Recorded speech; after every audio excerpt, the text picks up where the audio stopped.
আপনি যদি আগরতলা আসেন বা আসার প্ল্যান করছেন তাহলে এই ভিডিওটি আপনারই জন্য। সো হে গাইস, আসসালামু আলাইকুম। কি অবস্থা সবার? আজকে আপনাদের দেখাবো আগরতলা আসার পর আপনি কোন কোন জায়গাগুলো মাস্ট ভিজিট করবেন, তো সেখানে কিভাবে যাবেন, কত টাকা খরচ হবে, আর মেইনলি জায়গাটা দেখতে কেমন, যাওয়াটা ওর্থ হবে কিনা সেটা জানার জন্য সম্পূর্ণ ভিডিওটি না টেনে দেখতে থাকুন। প্রথমে আমরা একটি গাড়ি ঠিক করে চলে আসি হেরিটেজ পার্কে। কত টাকা দিয়ে গাড়িটি সারাদিনের জন্য ঠিক করেছি সেটা একটু পর বলছি।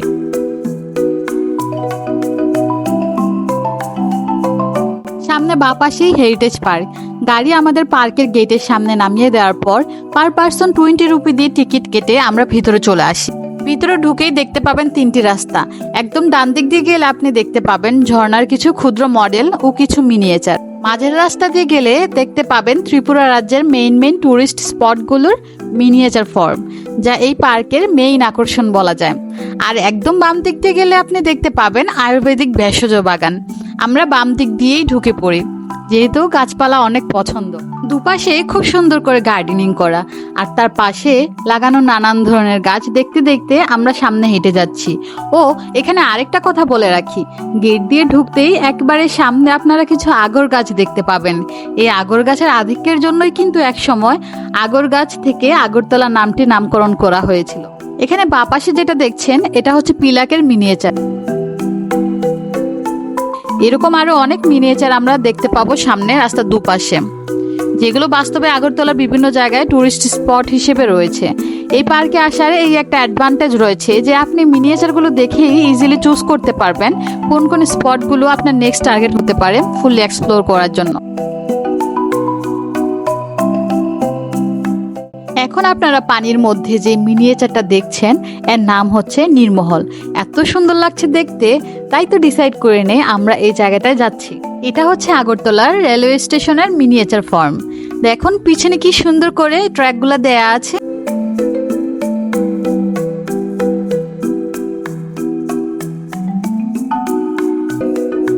আর এটা হচ্ছে উজ্জয়ন্ত প্যালেসের মিনিয়েচার। অনেক সুন্দর তাই না? ওখানেও যাবো ভাবছি।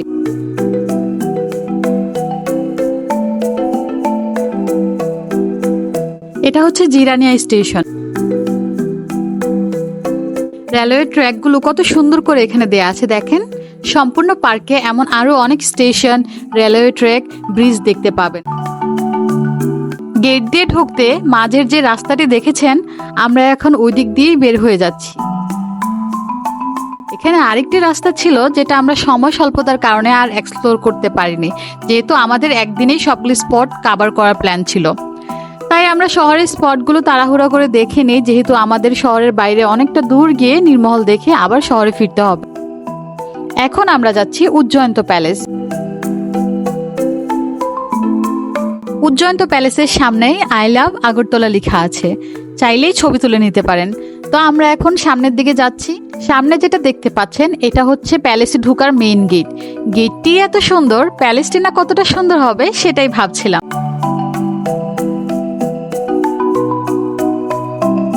যাই হোক, গেটে 200 রুপি দিয়ে টিকিট কেটে ভিতরে চলে গেলাম।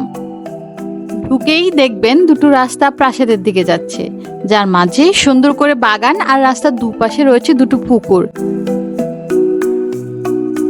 এটা হচ্ছে গেটের পেছনের ভিউ। প্যালেসটিতে যাওয়ার দুটি রাস্তা রয়েছে এখানে। এই যে দেখা যাচ্ছে উজ্জয়ন্ত প্যালেস, সামনে এগিয়ে যাওয়ার সাথে সাথে প্যালেসটি আরো বড় আর স্পষ্ট হয়ে উঠছে। এটি ত্রিপুরা রাজ্যের প্রাক্তন রাজকীয় প্রাসাদ, যেটি ভারতের ত্রিপুরা রাজ্যের রাজধানী আগরতলায় অবস্থিত। উজ্জয়ন্ত প্রাসাদ নামটি কবি রবীন্দ্রনাথ ঠাকুরের দেয়া, যিনি বহুবার ত্রিপুরা রাজ্যে গিয়েছিলেন। মহারাজা রাধাকিশোর মাণিক্যদেব বর্মন দ্বারা নির্মিত প্রাসাদটির শেষ রাজা ছিলেন মহারাজা বীর বিক্রম, যিনি রাজপ্রাসাদে তার বাড়িতে অবস্থান করেছিলেন। 1972-73 সালে ত্রিপুরা সরকার রাজপরিবারের কাছ থেকে প্রাসাদটি 25 লাখ রুপিতে কিনে নিয়েছিলেন এবং 2011 সাল পর্যন্ত রাজ্য বিধানসভার দপ্তর হিসেবে প্যালেসটি ব্যবহার করা হয়েছে। এই প্রাক্তন প্রাসাদটি এখন উজ্জয়ন্ত জাদুঘর নামে একটি জাদুঘরে রূপান্তরিত হয়েছে, যেখানে রয়েছে উত্তর পূর্ব ভারতে বসবাসকারী সম্প্রদায়ের জীবনধারা, শিল্পকলা, সংস্কৃতি, ঐতিহ্য এবং উপযোগী কারুশিল্প।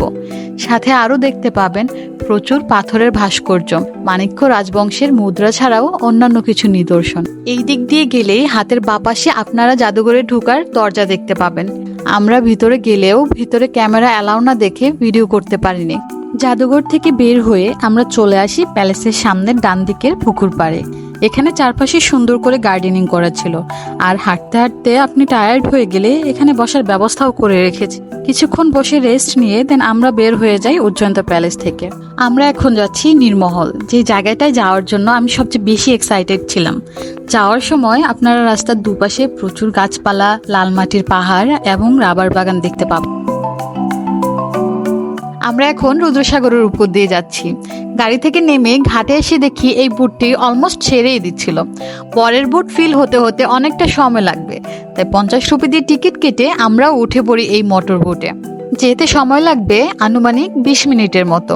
এই বুটটাই হচ্ছে নীরমহলে যাওয়ার একমাত্র উপায়। যেতে যেতে আপনাদের নীরমহল নিয়ে কিছু ইনফরমেশন দিয়ে রাখি। নীরমহল ভারতের ত্রিপুরা রাজ্যের রাজধানী আগরতলা থেকে 53 কিলোমিটার দূরে মেলাঘরে অবস্থিত। 1930 সালে ত্রিপুরা রাজ্যের মহারাজা বীর বিক্রম কিশোর মাণিক্য বাহাদুর প্যালেসটি নির্মাণ করেন।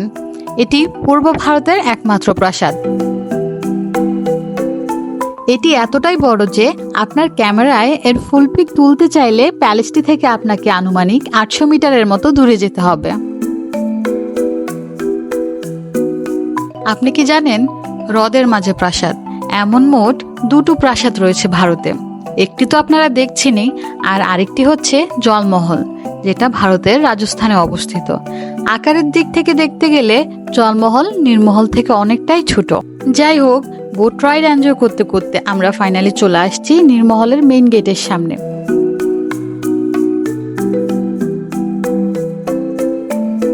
এখানে 30 রুপি এন্ট্রি ফি দিয়ে ভিতরে প্রবেশ করতে হবে।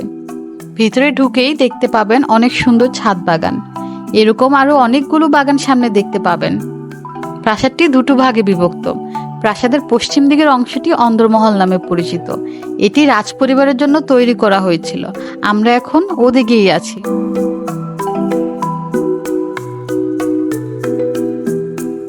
আমরা এখন যে রুমে ঢুকছি এটা হচ্ছে অন্দরমহলের ভিজিটর্স রুম। তার পাশেই রয়েছে একটি বেডরুম। বেডরুমে একটি বারান্দাও রয়েছে, যেখান থেকে বাইরে খুব সুন্দর একটা ভিউ দেখতে পাওয়া যায়।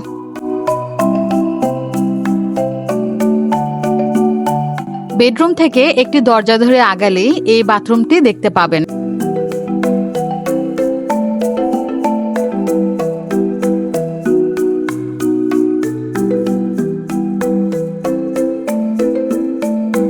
দেন আমরা বেডরুম দিয়ে এখন চলে আসলাম ডান্সিং রুমে। এই 2 রুমের সাথে একটি কানেক্টেড করিডোরও রয়েছে। আর এখন যেটা দেখছেন এটা হচ্ছে স্পেয়ার রুম। কোনো ভিজিটর বা গেস্ট আসলে তখন এই রুমেই থাকতে দেয়া হতো। এরকম প্রাসাদে মোট 24টি কক্ষ রয়েছে, তো আপনারা রুমগুলো দেখতে থাকুন।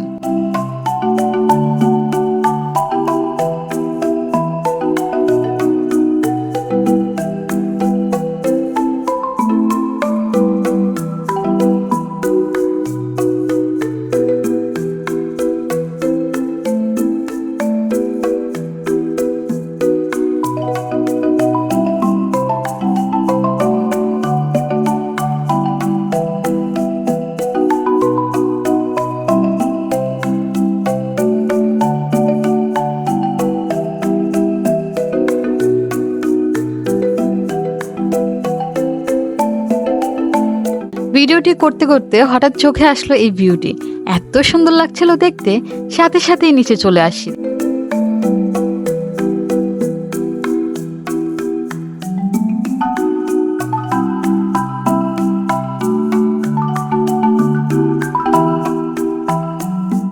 এই বাগানগুলো যেন প্রাসাদের সৌন্দর্য আরো অনেকাংশে বাড়িয়ে দিয়েছে, তাই না বলুন?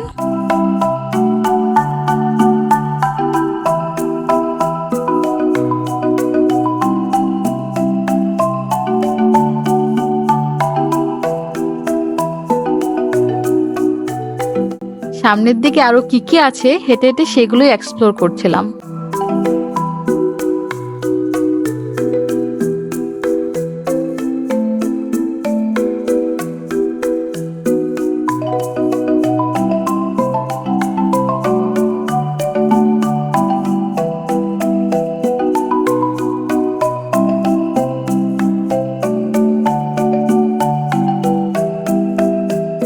এই দিকটা দেখা শেষ করে আমরা এখন ভিতরে চলে যাব।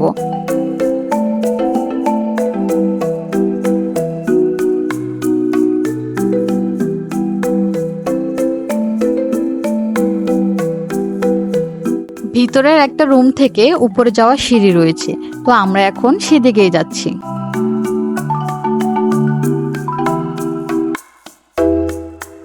এই চিকন পেঁচানো সিঁড়িটা দিয়েই আমরা উপরে চলে আসি। উপর থেকে চারপাশের ভিউটা দেখতে ভালোই লাগছিল। আর এইদিকে ছাদ বাগানটা দেখেন, উপর থেকে দেখতেও কত সুন্দর লাগছে। হেঁটে হেঁটে উপরে সবগুলো জায়গা দেখতে থাকলাম।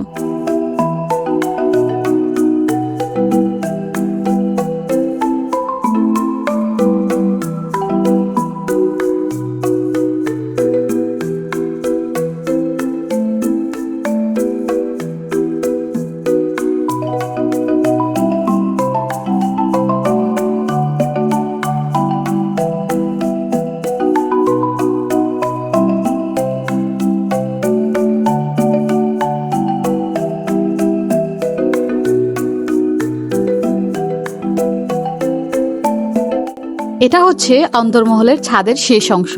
এরকম চিকন পেঁচানো মোট দুটো সিঁড়ি রয়েছে প্রাসাদে, একটি ছাদে ওঠার জন্য আর একটি ছাদ থেকে নামার জন্য। আপনি যদি একটু হেলদি হয়ে থাকেন তাহলে এই সিঁড়ি দিয়ে আপনার ওঠানামা করতে একটু কষ্ট হয়ে যাবে। বের হয়ে আমাদের চোখে পড়লো ওই বাগানটি, যেটা আমরা টিকিট কেটে ভিতরে প্রবেশ করার পর প্রথম দেখেছিলাম। একটু সামনে গিয়েই বাঁ পাশে রয়েছে প্রাসাদটির পূর্ব অংশের গেট, তো আমরা ঢুকে পড়লাম গেট দিয়ে।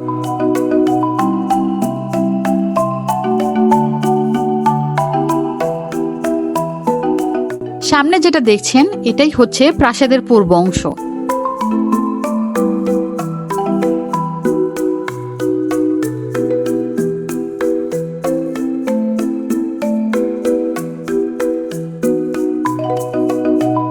ওই যে ঘাটে আমাদের বোটটি দেখা যাচ্ছে, এই বোটটি আমাদের একটু পর নিয়ে যাবে।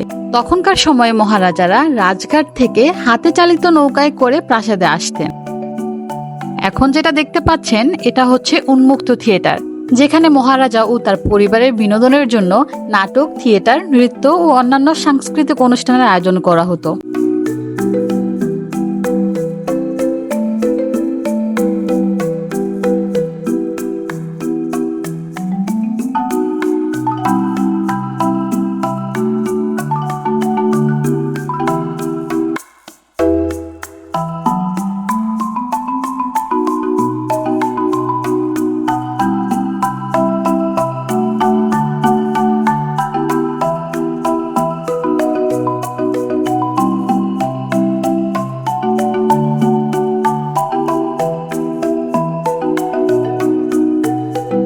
এখানে রয়েছে রাজ পরিবারের কিছু কবর।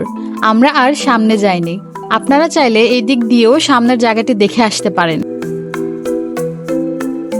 যাই হোক, আমরা এখন বের হয়ে যাচ্ছি। যাওয়ার আগে আপনাদের বলে দিই, আমরা সারাদিনের জন্য কাটতি মাত্র 1300 রুপি দিয়ে নিয়েছিলাম, যেখানে উনি আমাদের হেরিটেজ পার্ক, উজ্জন্ত প্যালেস, নীরমহল আর সময় থাকলে চিড়িয়াখানায়ও ঘুরিয়ে নিয়ে আসবে কথা দেন। আর দিন শেষে আমাদের হোটেলে নামিয়ে দিবে। সারাদিনের কন্ট্রাক্টে উনি আমাদের থেকে 1800 রুপি চার্জ নিতে চায়, বাট এখানে আমরা আমাদের বার্গেনিং স্কিল কাজে লাগিয়ে তা কমিয়ে মাত্র 1300 রুপিতে নিয়ে আসি। আমরা এখন আমাদের হোটেলে ফিরে যাচ্ছি। আজকের মতো ভিডিওটি এখানেই শেষ করছি। ভিডিওটি ভালো লাগলে অবশ্যই চ্যানেলটি সাবস্ক্রাইব করে পাশে থাকা বেল আইকনটি প্রেস করতে ভুলবেন না যেন। Thank you for watching the video guys. Bye by.